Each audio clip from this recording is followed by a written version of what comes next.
tram di Posillipo, al tempo dell'estate, un fatto graziosissimo mi accadde un anno fa. Un tram era pienissima a Miesa, a ringhia fuori, quando alla via Partenopè sagliette una signora. E allora io dissi subito: signora, segga qua. Rispose lei: stia comodo, vedrà che ci si sta. Si stringano, poi invece posto ancora. E qua sentì, s'accomodò la signora.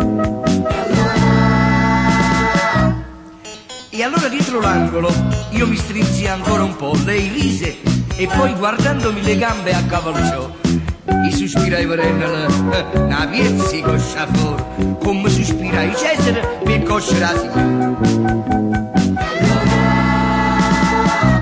E allora io le dissi: madame, lei di Napoli?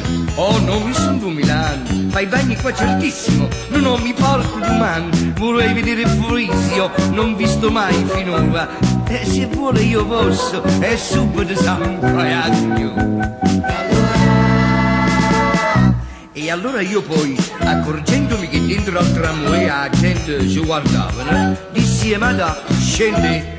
E mi pigliai un taxi a 20 lire all'ora e a Frisia ce ne ettem io sulla casa. E allora scusate, io a questo punto dentro al taxi ma cominciai a lanciare, ma lei con fare ingenuo mi disse: ciò non sta, andiamo prima a Forisio, mangiamo e di buon'ora, io sto all'Hotel Vesuvio, lei mi accompagna.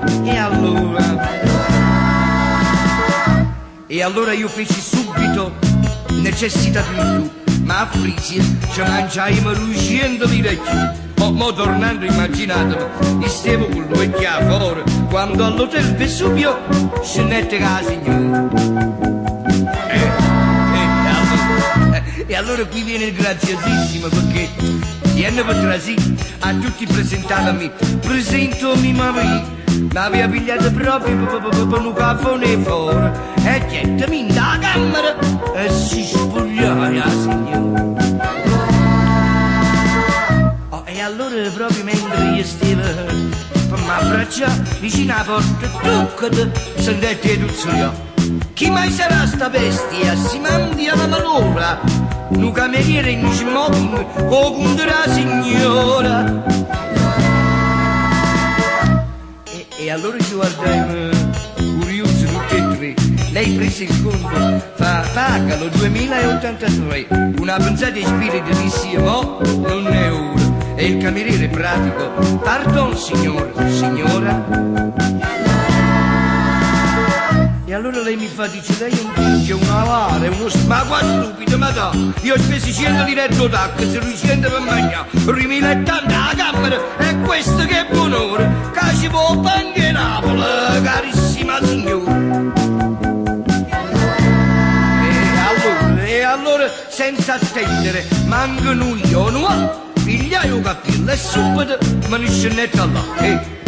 Trovai lo stesso taxi, chauffeur pensione Flora, e che t'ha trovato meglio che mi aspettava ancora. E allora ebbi la prova della grande verità, che la via vecchia Panova non sa